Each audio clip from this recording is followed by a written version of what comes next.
The next topic in chapter 10 is testing for two population variances.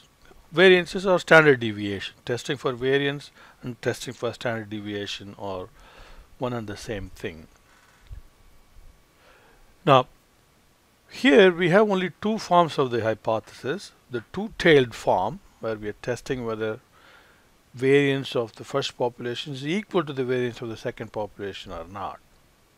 And we use the F test to test the hypothesis, and the F test statistic is a ratio of the two variances, S squared sub 1 divided by S squared sub 2. Here we use a convention to always put the larger of the two variances in the numerator, and that way you force the F statistic value to the right side tail. The F distribution.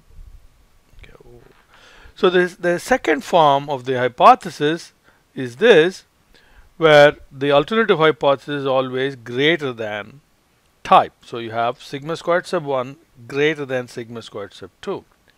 Now what if you wanted to test whether sigma squared sub 1 is less than sigma squared sub 2? So in that case, you would write the hypothesis not as sigma squared sub 1 less than sigma squared sub 2, but reverse it. Say sigma squared sub 2 is greater than sigma squared sub 1.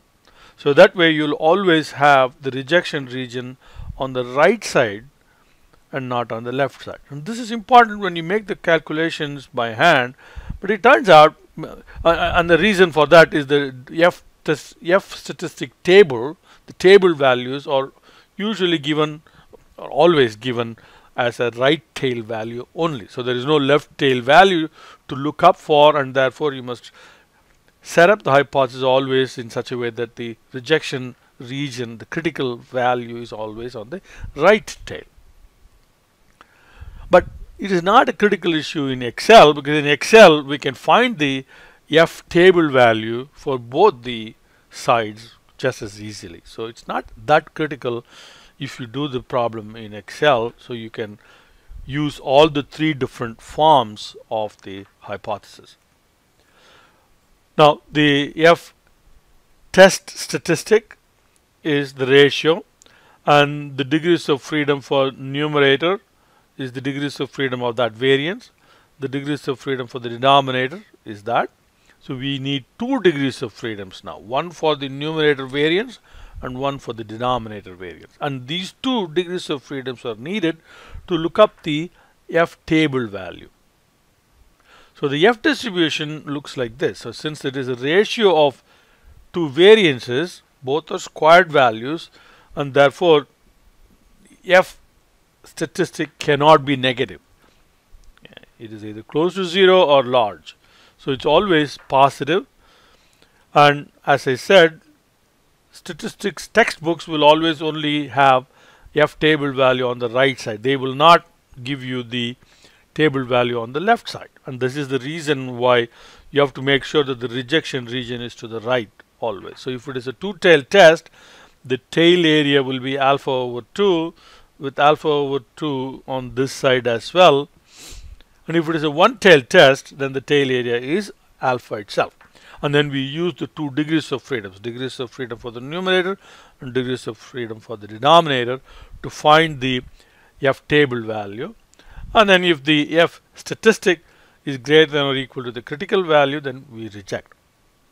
And we can use the p-value approach as well, and we will use the F dot dist function. So like in the T and distribution, the T dot inv and T dot dist functions in Excel. So we have F dot inv for F table values and F dot dist for p values. So here is a worked out example in the PowerPoint file. So we have 2 stock exchanges, NYSE and NASDAQ, and we have samples, and we want to test whether the variances in stock prices is same or not for the 2 stock exchanges.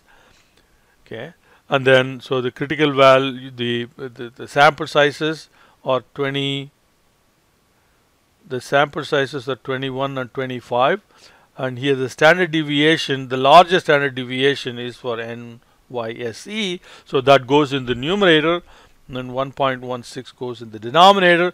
So numerator degrees of freedom is 21 minus 120, denominator degrees of freedom is 25 minus 124.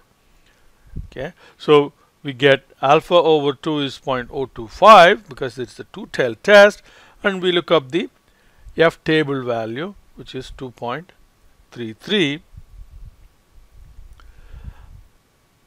Okay, and the F statistic that we calculate is 1.256, and that is less than the critical value, so we do not reject the null hypothesis. You know, the F table, how do you look up the F table value? So here is an F table in the back of the textbook. So the tail area, we need to look up for tail area of 0.025.